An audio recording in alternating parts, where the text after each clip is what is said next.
Salam sejahtera Malaysia, terima kasih kerana menonton video-video dalam channel ini. Sebelum kita mula, jangan lupa untuk tekan tombol subscribe, share, like dan komen. Let's go! Salam sejahtera dan salam perpaduan. Berita seterusnya bertajuk Dr. Mahathir, saya tak faham kenapa kerajaan begitu takut sampai tak bagi jumpa. Berita penuh. Bekas Perdana Menteri Dr. Mahathir Mohamad membayangkan kerajaan hari ini di sebalik pembatalan sebanyak 4 kali program Sekretariat Proklamasi Orang Melayu. Saya tak faham kenapa kerajaan begitu takut dengan orang Melayu sampai tak bagi berjumpa. 4 kali kita pilih tempat untuk perjumpaan, tapi semua tak diberi kebenaran katanya. Kalau mereka takut kepada saya, parti saya kalah 125 kerusi pada PRU15. Bukan kalah sedikit, tetapi semua deposit hangus, katanya pada sidang media Jawatan Kuasa Proklamasi Orang Melayu di Kuala Lumpur hari ini. Bagaimanapun, Mahathir tidak memperincikan dakwaannya atau memberikan sebarang bukti wujudnya campur tangan kerajaan berkenaan perkara itu. Semalam, penganjur acara itu dilaporkan berkata, pengurusan lokasi kedua membatalkan tempahan pihaknya. Pihak pengurusan Dewan tidak menyatakan sebarang sebab atas pembatalan tersebut menurut Sekretariat Proklamasi Orang Melayu dalam kenyataan seperti dipetik Free Malaysia Today. Ini kali kedua perkara itu berlaku setelah tempahan di lokasi pertama, Hotel Impiana KLCC di Kuala Lumpur, dibatalkan kerana masalah teknikal menurut laporan itu. Mengulas lanjut, bekas ahli Parlimen Langkawi itu mendakwa kemungkinan pembatalan perjumpaan proklamasi orang Melayu itu juga disebabkan tangan gaib yang takutkan bayang-bayang sendiri. Mereka takut segala salah laku mereka akan terbongkar apabila orang Melayu bersatu dan sedar perbuatan mereka selama ini, kata Dr. Mahathir yang juga penasihat gerakan terbabit. Menurutnya, Majlis Proklamasi Orang Melayu oleh Jawatan Kuasa Proklamasi Orang Melayu bukan agenda mana-mana parti politik. Sebaliknya, kata Dr. Mahathir, tujuan proklamasi diadakan adalah untuk memberi kesedaran kepada orang Melayu mengenai situasi politik negara masa kini. Kami tidak mewakili mana-mana parti politik.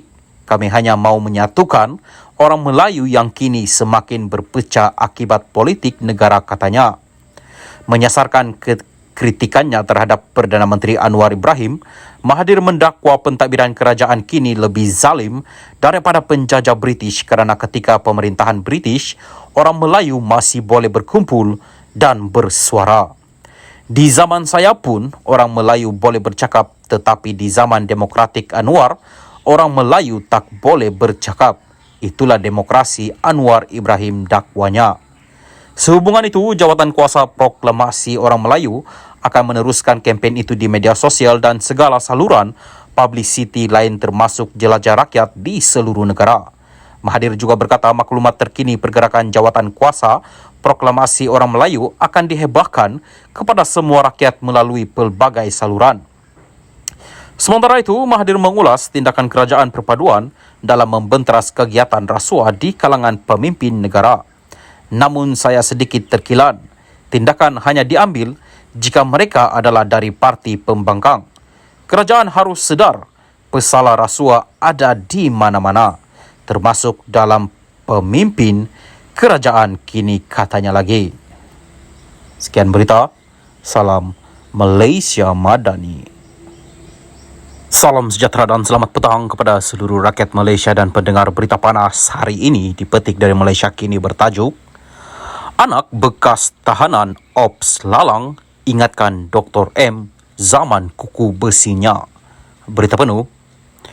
Bekas ahli Parlimen Kasturi Patho membidas Dr. Mahathir Mohamad dengan mengingatkan ahli politik berusia 97 tahun itu bahawa dia tidak mempunyai kuasa moral untuk mengulas mengenai kekangan terhadap pendapat yang berbeza.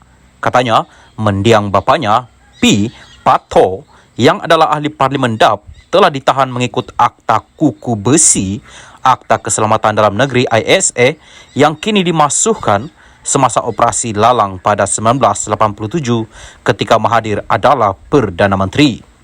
Saya adalah anak mangsa operasi Lalang yang kamu bertanggungjawab sepenuhnya sebagai Menteri Dalam Negeri dan Perdana Menteri. Saya berumur 8 tahun, adik saya 6 tahun. Kamu heret ayah saya dan ramai lagi ayah dan ibu lain, mengasingkan mereka daripada keluarga mereka kerana mereka menentang kamu dan bukan Malaysia caipnya. Kasturi mengimbas kembali betapa sedih bapaknya apabila tidak dapat menemani adiknya pada hari pertama persekolahan ketika dia memasuki darjah 1 pada tahun 1988. Kamu tahan mereka berbulan-bulan, bertahun-tahun dan berdekad-dekad menggunakan ISA yang zalim. Sementara tidak pernah membenarkan mereka dibicarakan di mahkamah, ia adalah peraturan kuku besi. Kamu menyekat kebebasan bersuara, berhimpun, meluahkan pendapat dan jadikan Akbar sebagai musuh. Kamu guna cawangan khas polis, jadikan ahli politik, keluarga dan rakan-rakan mereka sebagai mangsa.